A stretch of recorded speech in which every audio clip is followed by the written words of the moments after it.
Hello, dear friends. This is Phone Support Channel. Before you start watching this video, please subscribe to the channel and give it a like. And also write your feedback in the comments if this video helped you, or if you have any questions. Thank you. In this video, I want to show and tell you how to delete your Facebook photo. To do this, you go into the Facebook app. I'm going to show you using the mobile app as an example. When you go into the app, you open your profile.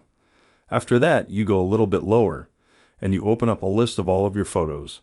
You click on any photo that you want to delete.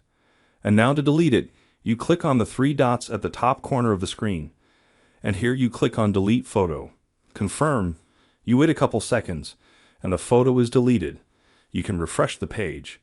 You go down to the bottom, and you see that the photo is no longer open. I re-enter the app and see that the photo is gone.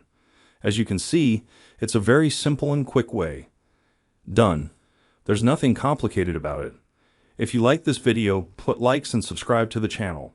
And also watch other useful videos on the channel. That was Phone Support. Bye bye. See you later.